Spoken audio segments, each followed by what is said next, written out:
Olá, querido. Você já ouviu falar dos 4 cavaleiros do Apocalipse? Quem são eles? O que farão eles quando chegarem à Terra?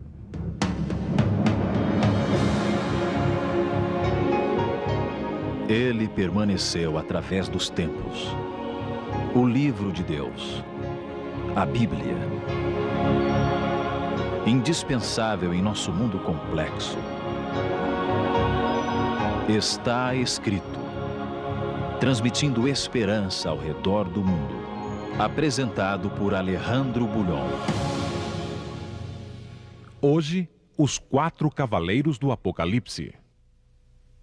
Dentre as muitas figuras estranhas do Apocalipse, os cavalos e os cavaleiros são uma das que mais provocam medo e espanto nas pessoas. Também é uma das profecias que mais alimenta a imaginação dos profetas, entre aspas, do fim do mundo. Claro, morte, sangue, espada, fome e pestes são ingredientes extraordinários para elaborar um coquetel terrorista e levar desespero e pavor ao homem moderno já aflito sob as circunstâncias de violência em que a sociedade vive. Mas o que há por trás desses misteriosos cavalos e seus cavaleiros?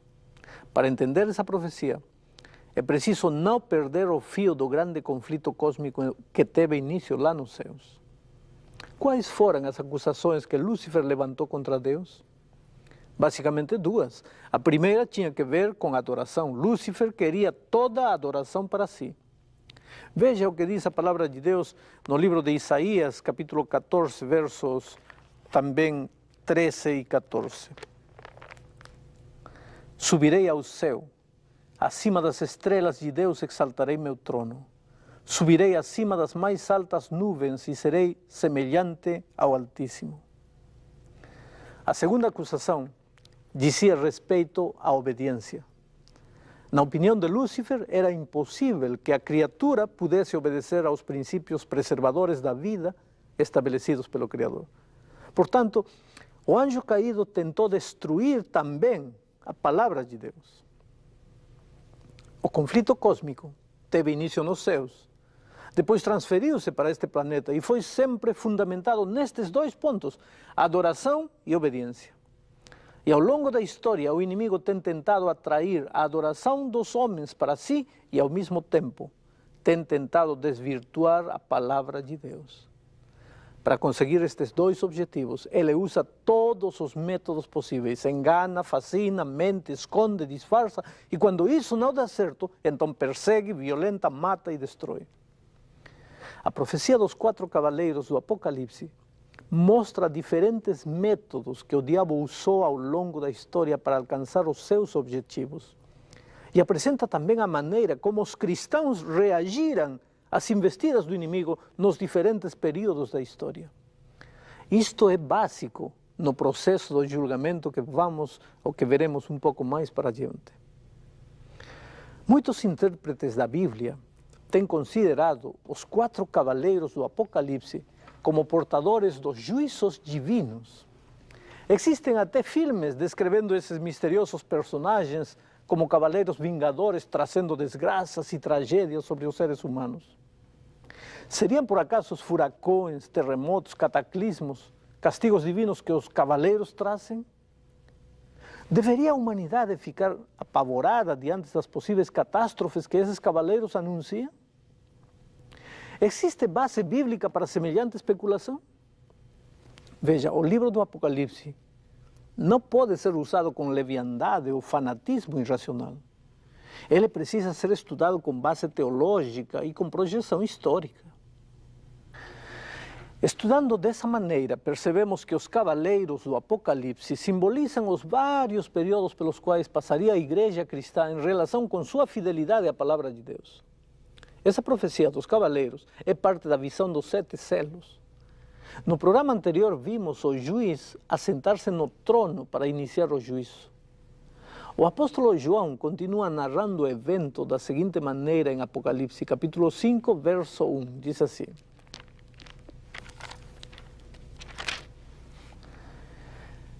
Vi, na mão direita daquele que estava sentado no trono, um livro escrito por dentro e por fora, de todo selado com 7 selos. Aquele livro será aberto para dar início ao juízo.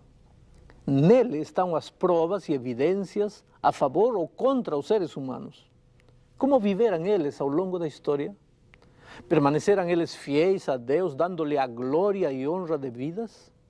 Foram obedientes à sua palavra ou deixaram-se enganar ou intimidar pelo inimigo de Deus? O livro está selado com 7 selos. E quando o último selo for aberto, a história do conflito entre o bem e o mal terá chegado ao fim. Cristo voltará então para buscar os seus filhos que permaneceram fiéis a Ele. Sabe, querido, este é um momento solene. Os selos serão abertos. O grande julgamento terá início. Preparem-se para contemplar os registros da história.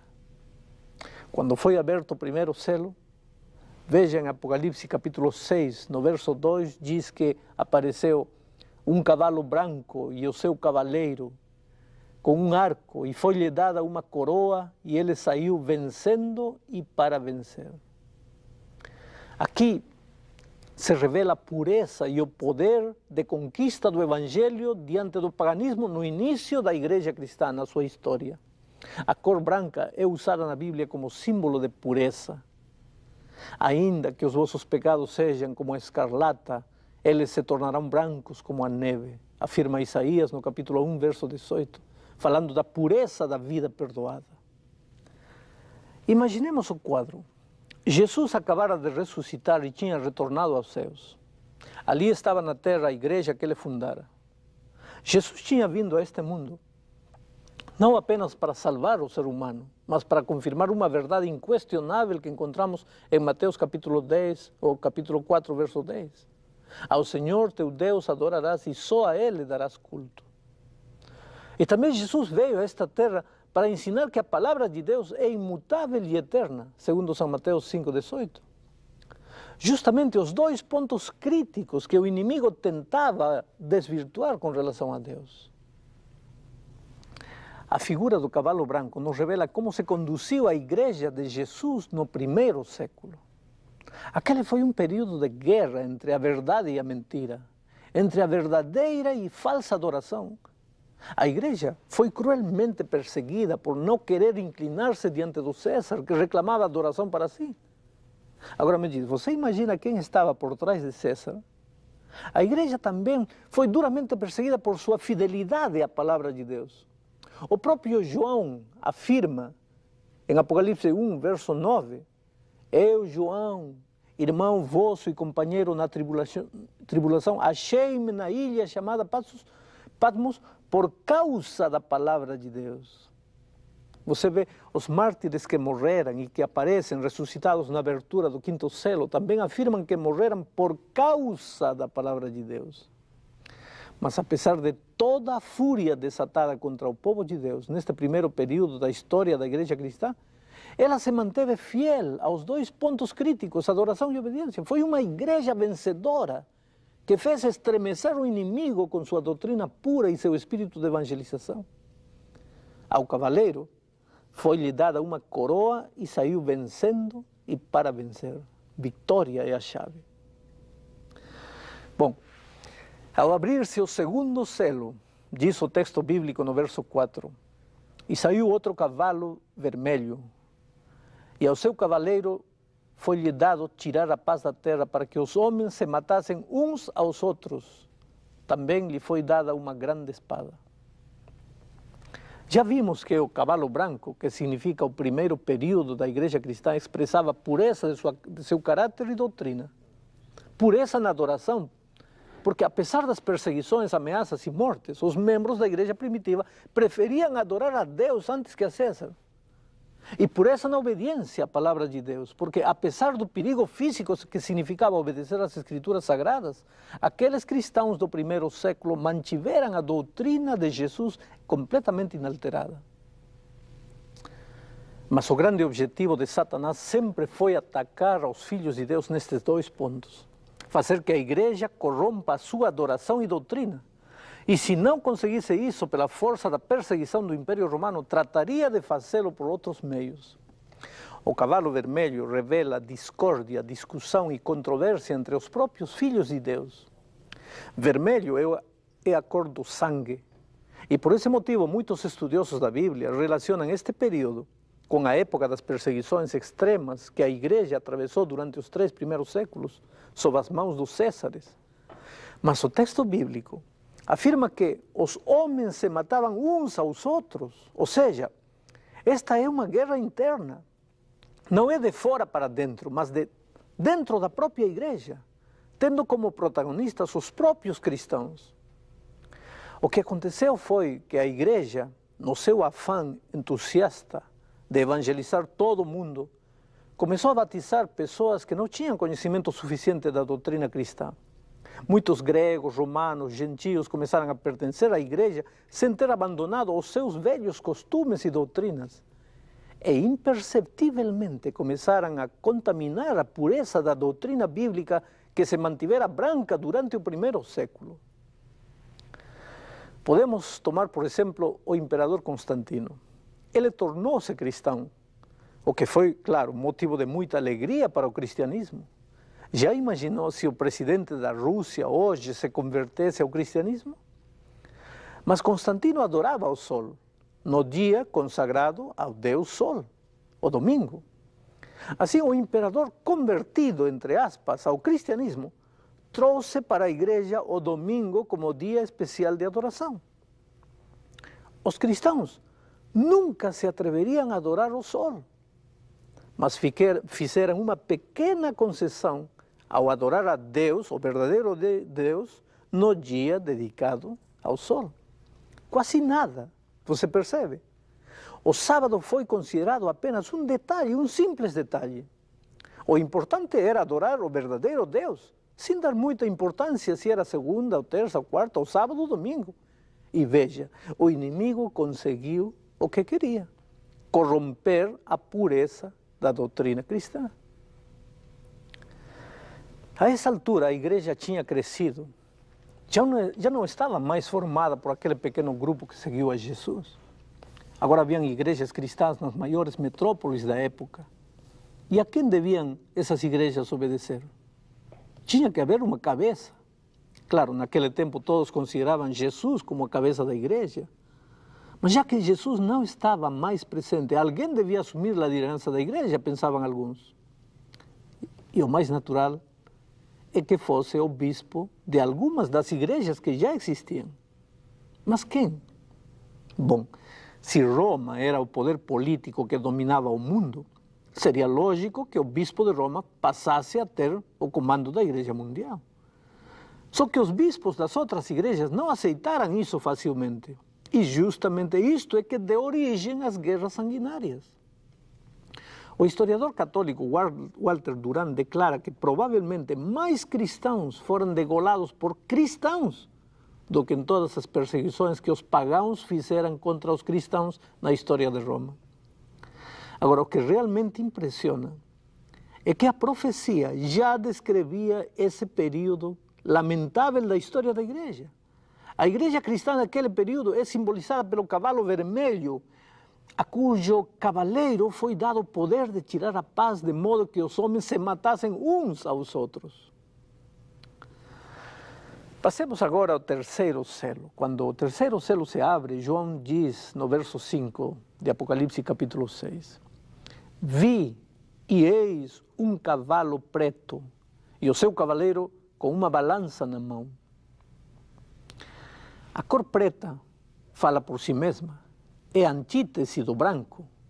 E se o cavalo branco simboliza o período de pureza da igreja, você já pode imaginar o grau de degradação que este terceiro cavaleiro representa. Esta é a igreja que vai até o início da Idade Média.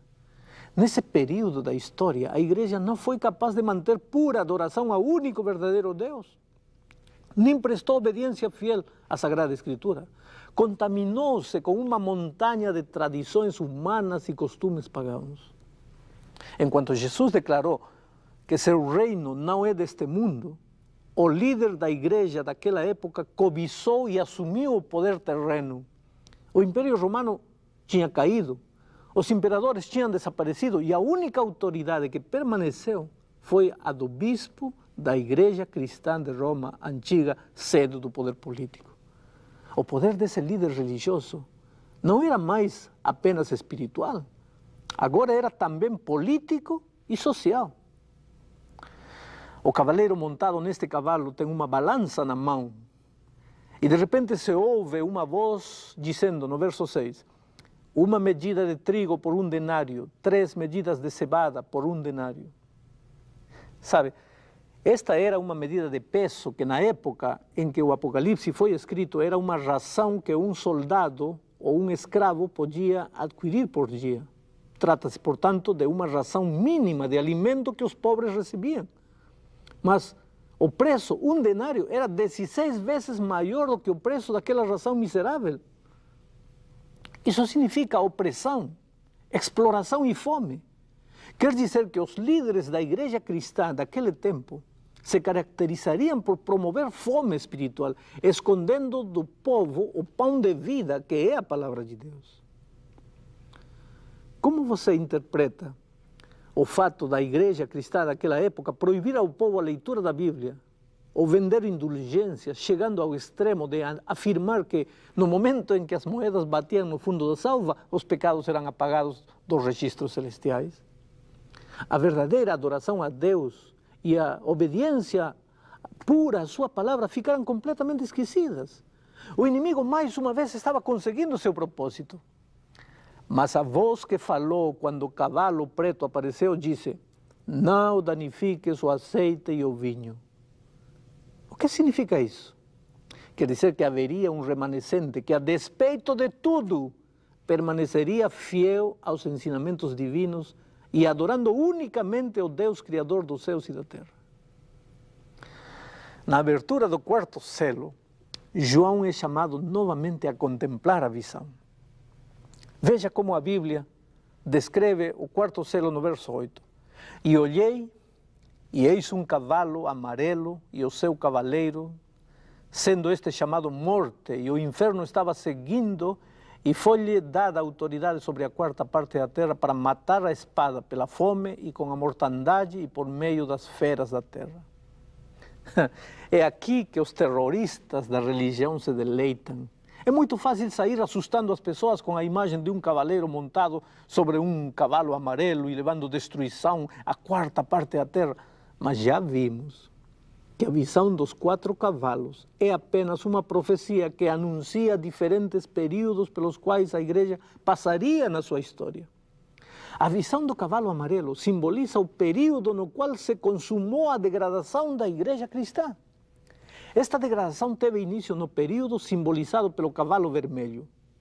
Acentuou-se no período simbolizado pelo cavalo preto e tornou-se terrível neste último período simbolizado pelo amarelo.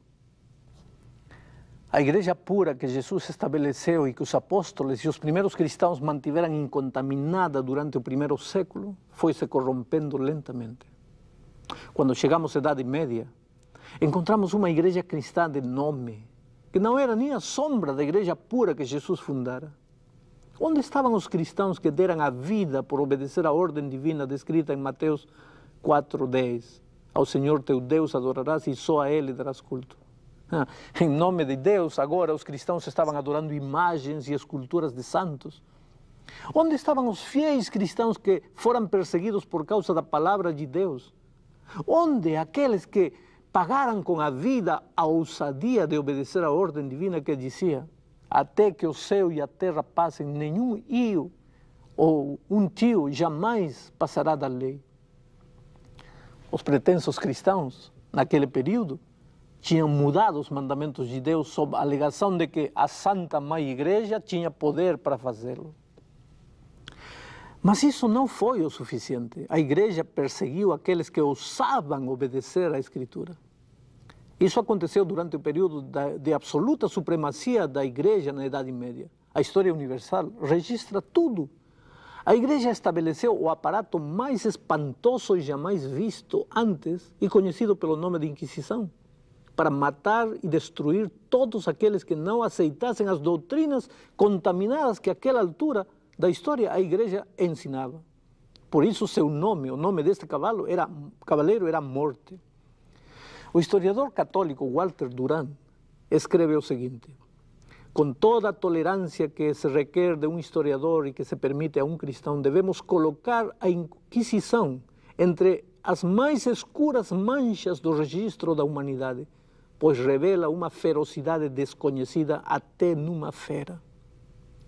Sabe, querido, o meu propósito não é descrever as monstruosidades executadas pela igreja naquela época. O que precisamos entender é que por trás de tudo havia alguém que um dia levantou-se no céu e tentou tirar a soberania divina, tentou desvirtuar a palavra de Deus e fazer-se a Ele próprio o centro da adoração e da obediência do universo. Derrotado no céu, Lúcifer veio à terra e conseguiu enganar Adão e Eva. Jesus veio a esta terra para resgatar o ser humano e estabeleceu a igreja para ser uma comunidade de pessoas que se edificassem juntas em amor. Jesus deu sua palavra para ser o guia supremo dessa igreja. Ele diz em João 15:14, vós sois meus amigos, se fazeis o que eu vos mando. Jesus disse isso antes de partir. E veja, o inimigo tentou destruir essa igreja utilizando o poder político e militar do Império Romano, mas não conseguiu. Quanto mais cristãos o imperador matava, mais cristãos apareciam. O inimigo então tentou desviar a adoração de Deus para o imperador, mas não conseguiu. A igreja manteve-se pura na doutrina recebida de Jesus e conservou-se fiel à palavra divina. Agora, como método da violência não deu certo, Satanás começou a entrar devagarinho na igreja. Começou a misturar paganismo com cristianismo.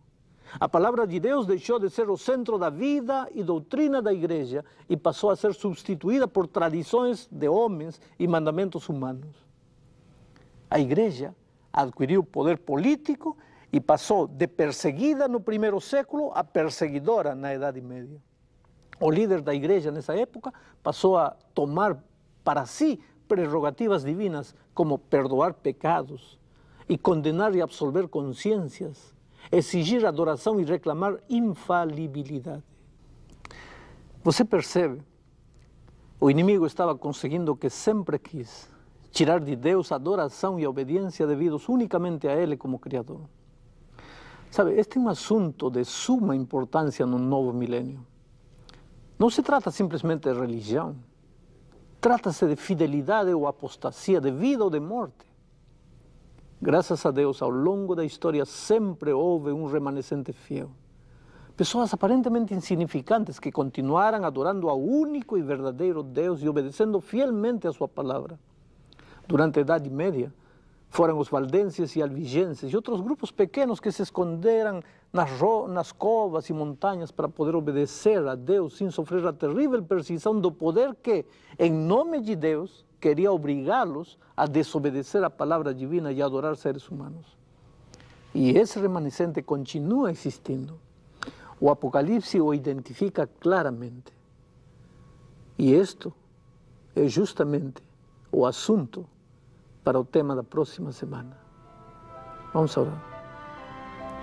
Pai querido, te damos graças porque ao longo da história sempre tiveste filhos sinceros, dispostos a te adorar unicamente a ti e obedecer unicamente a tua palavra. Abençoa cada um dos amigos que está assistindo este programa e que teu Espírito faça prosperar, faça crescer a palavra semeada no seu coração. Em nome de Jesus. Amém.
mas quando em aflição eu senti sobre mim a tua mão.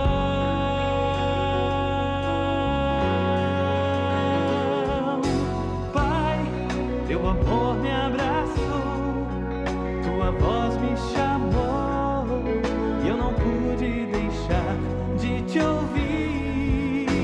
Pai, quero agora pedir, vem depressa invadir o meu coração. Sou teu.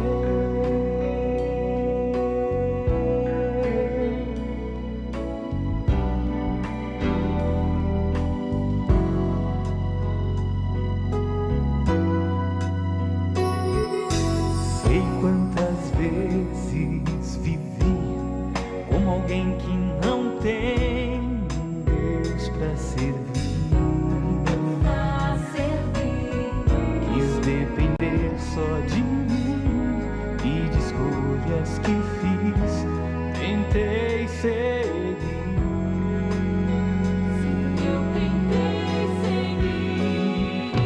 Só que o caminho sem Deus é uma estrada que leva à perdição.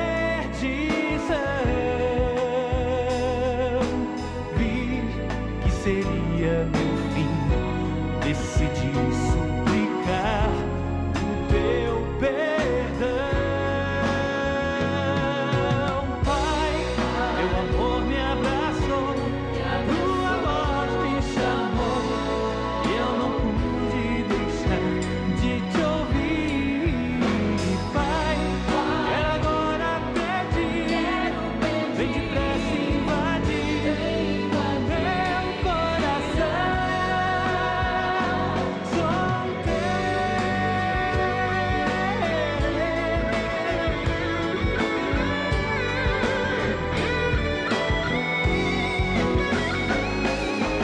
Pai, teu amor me abraçou, tua voz me chamou, e eu não pude deixar de te ouvir.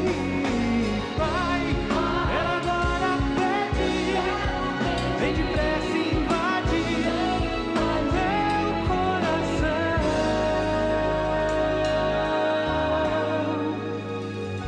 Sou